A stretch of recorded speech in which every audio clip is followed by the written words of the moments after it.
Cabinet फिर भी है। आप चले जाओ इलाहाबाद सत्य प्रकाश जी ने विदेशों में भी वेद का अंग्रेजी में भी भाष्य किया और वहाँ से ले करके और आप जाइए, गई होगी, कुछ जरूर की होगी और वहाँ भी बिल्कुल बनाने जा रहे हैं। तो अब सब लोग जान रहे हैं सारा संसार विक्षिप्त है, विश्व युद्ध आपके सर पर नाच रहा है और इस बार विश्व युद्ध होगा तो सारे विश्व के घूम फिर करके भारत को ही युद्ध क्षेत्र बना के भारत को नष्ट करने के चक्कर में पड़ेंगे, क्योंकि भारत तो आगे बढ़ा है और ये सब देख नहीं पा रहे हैं। सोच रहे हैं अब यहाँ पर कॉरिडोर बने, 1000 किलो का भी बम बनने जा रहा है। बताओ 10-5 किलो का बम तो गांव का गांव संहार करता है। इतना बड़ा बम भारत बना रहा है, किसको छोड़ेगा?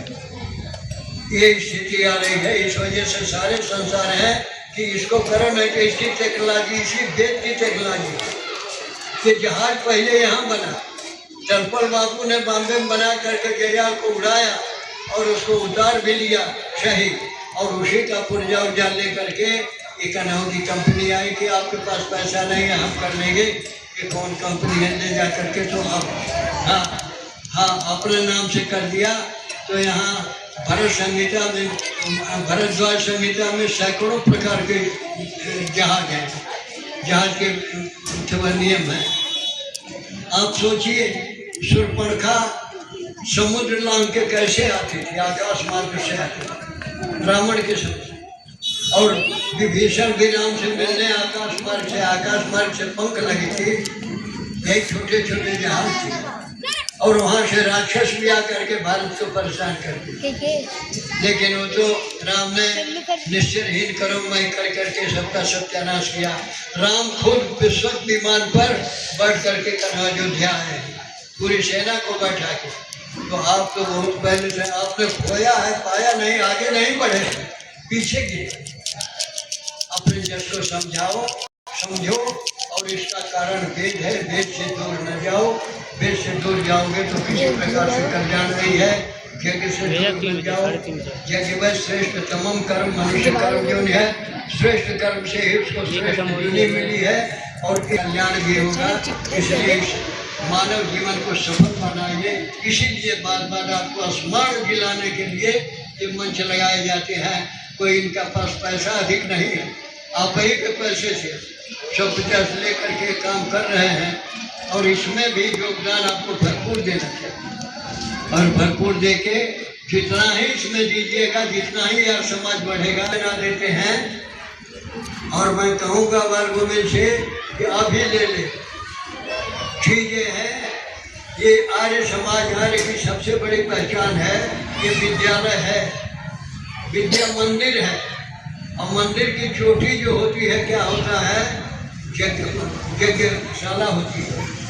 तो एक यज्ञशाला भी इसमें बनाई, यज्ञ भी अपने के बच्चे वगैरह को हफ्ते में आकर के किया कीजिए। आप लोग घर नहीं करते हो तो यही करो। और इसके अलावा क्या नाम है कि बच्चों को कानपुर में 18 आर्य समाज हैं, एक आर्य समाज का संबंधित है। उसमें रोजाना सुबह मंत्र बोल करके संध्या के तब का नहा के होता है और उसके बाद यज्ञ भी वहाँ होता है।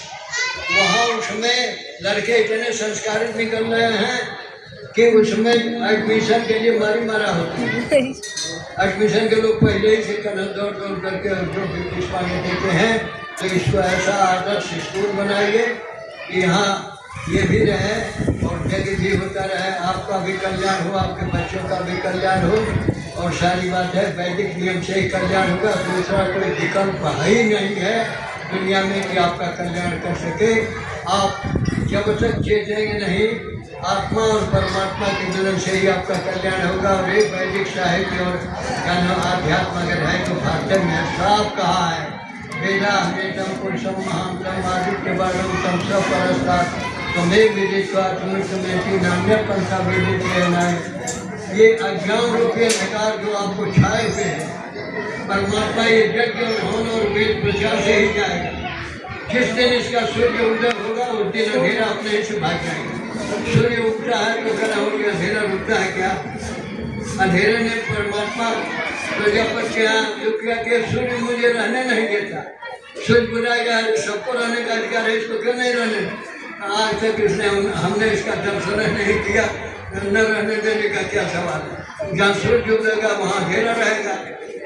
तो आपका वेद का जो सूर्य जब उदय होगा, इसका विकास जितना ही करोगे इस संस्था का, आपके पूरे शहर का और सबका बाल बच्चों का सबका विकास होगा, क्योंकि आपके बच्चे पढ़े लिखे ही बुनियाद तो ही खड़ी होगी।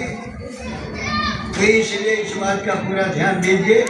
तो सवाल ये है, और कहते हैं कि बिना परमात्मा को जाने, बिना वेद को जाने, बिना आर्य विधि को जाने, बिना जागृत जीवन किए आप क्या होंगे? जन्म और मरण का सह, जन्मत मरण सह दुखदायी, यही सबसे बड़ा कष्ट है। इसके बंधन से नहीं छूट सकते। मृत्यु का बंधन बार बार मरना जीना लगा रहेगा, अनेक योनियों में जाकर के यातना सहना पड़ेगा। और इसके करने से जिस दिन जान गए आप सही परमात्मा को, ज्ञान मुक्ति, ज्ञान से मुक्ति होती है। माथा पढ़ाई में कढ़ो, कुंभ में डुबकी लगा लेने से नहीं मुक्ति होती। भागवत सुन लेने से सुन लो मुक्ति हो जाए, सारे गलत प्रचार है। अब इनका तो खंडन में करूँ तो कल घंटा 2 घंटा लगेगा, लेकिन समझ में, लेकिन खंडन हम नहीं करना चाहते। सब हमारे भाई हैं, किसी बहाने श्रद्धा उनमें जिंदी है, केवल अंधी श्रद्धा। उस श्रद्धा को बदलना, बिना श्रद्धा के संकल्प सही नहीं होता है, और बिना संकल्प के जीवन नहीं बनता है। तो इसलिए इस बात का ध्यान दीजिए। किसी बहाने श्रद्धा की रही है, श्रद्धा और श्रद्धा सत्य में होनी चाहिए। परमात्मा का नाम तो जानते हैं, सत्य तो है, लेकिन परमात्मा पत्थर में नहीं है। ये सायंकाल धन्यवाद, समय बहुत हो गया है, शांति पाठ।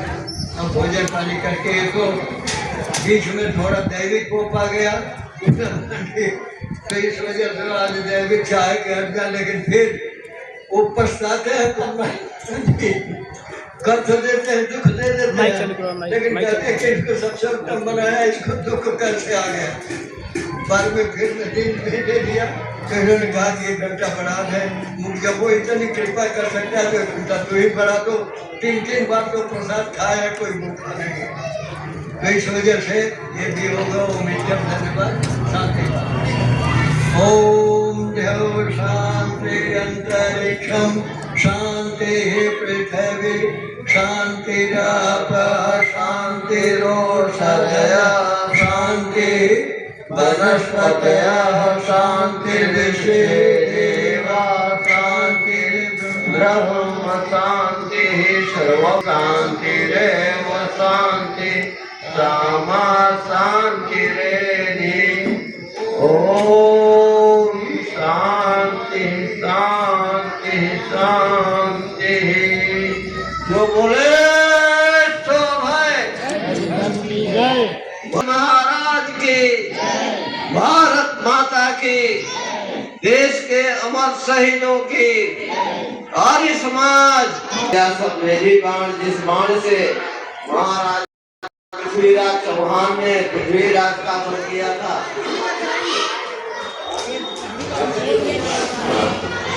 जिस महान सम्राट जो है पृथ्वीराज चौहान ने, जब उनकी आंखें निकाल ली गई मोहम्मद गोरी द्वारा, उस समय उनके